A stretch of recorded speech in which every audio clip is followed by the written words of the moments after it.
Is Barbie secretly a communist? Elon Musk's mother models for a Chinese tech company. And Hong Kong places a bounty on 8 people overseas.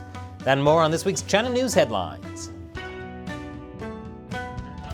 Welcome to China Uncensored. I'm Chris Chappell. This episode is sponsored by Surfshark. Whenever you go online, you should be using a VPN like Surfshark to cover your tracks and protect your identity. I'll tell you more at the end. Is Barbie a communist? After all, pink is only a shade away from red. And believe me, that won't be the stupidest thing you hear today, because the Barbie movie has been banned in Vietnam. It's because of this map. You see those dotted lines next to Asia? Apparently, the Vietnamese government thought that was showing China's 9-dash line, China's absurd claim to basically everything in sight, including the waters around Vietnam. So yes, the Vietnam government saw this and thought it was clearly making a political statement. By the way, the Barbie map only has 8 dashes. They couldn't even do their research right. But speaking of movies in China, the Pentagon is cracking down on Hollywood studios that try to appease China. According to the new rules, the DoD will not provide production assistance if a movie complies with a demand from China, especially censorship. Now, if you're like me, you're wondering, what work does the Department of Defense do with Hollywood anyway? Besides possibly making the next live-action G.I. Joe film, that is. I mean, there's apparently a Barbie movie, so why not? What's that, Shelley? They already have a G.I. Joe film franchise? We officially live in the weirdest timeline. Anyway, according to Politico, the Pentagon has allowed filmmakers to shoot their projects on military bases, Navy ships, or other locations and weigh in on filmmaking processes. The military benefits from positive portrayals of service members, and movie makers benefit from authentic settings and technical expertise. U.S. Treasury Secretary Janet Yellen is in China. Right before she left, she talked on the phone with China's ambassador to the U.S., Xie Feng.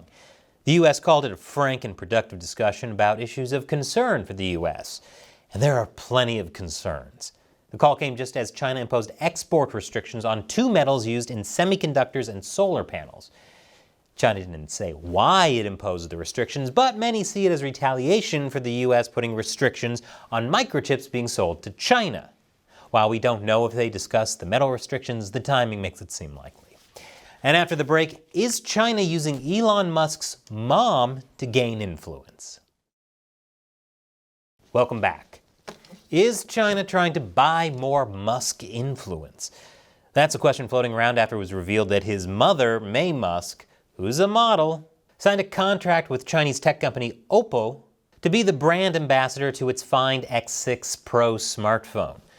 The South China Morning Post got leaked videos and photos showing May Musk promoting the smartphone. In the video, she shares photos of her 3 kids and says this: "I hope it takes them to space and beyond." As of this recording, Oppo hasn't officially released the commercial or any of the photos associated with the leak. But the Musks certainly are making a good deal of money off the China market. Hong Kong has put a bounty on the heads of 8 Hong Kong democracy activists. Hong Kong police announced on Monday a bounty of $1 million Hong Kong, which is about $120,000 US dollars per person. The activists were accused of violating Hong Kong's very vague national security law, which was imposed by Beijing in 2020.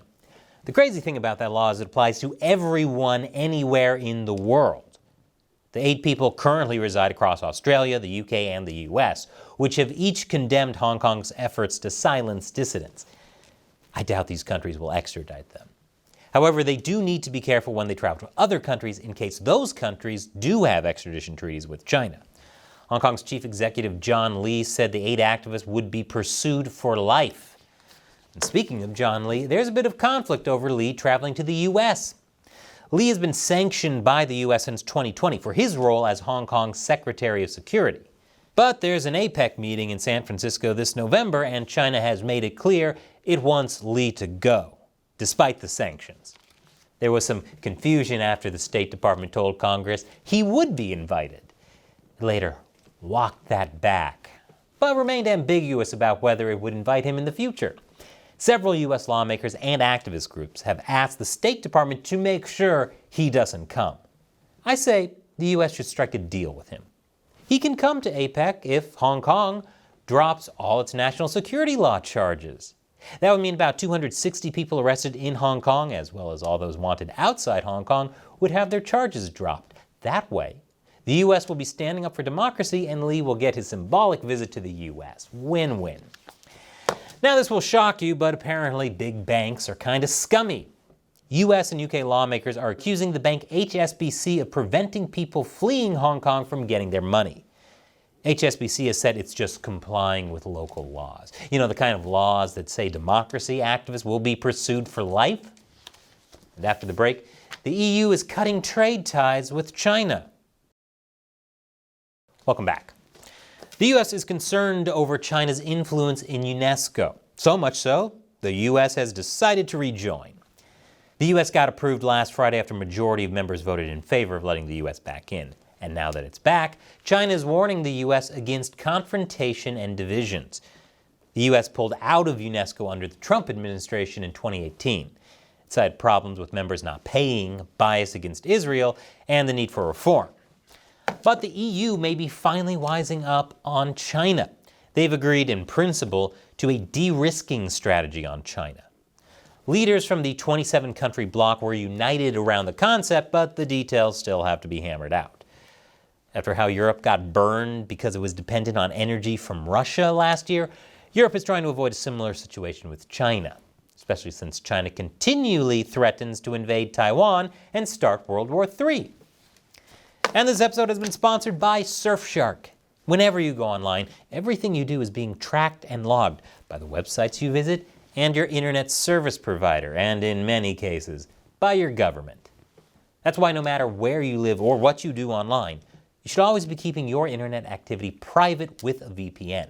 And now, Surfshark has servers you can connect to in over 100 countries. That's more than any other VPN. So that makes your connection faster and more reliable. Plus, Surfshark has top-of-the-line encryption and a no-logs policy, meaning they don't collect your browsing data. In fact, Surfshark was rated Editor's Choice for the best VPN for privacy and security by PC Mag. So check out Surfshark. With just one Surfshark account, you can connect as many devices as you want.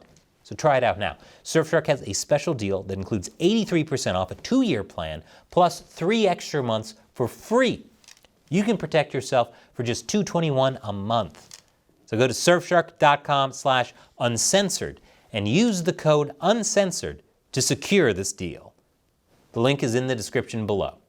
Once again, I'm Chris Chappell. Thanks for watching China Uncensored.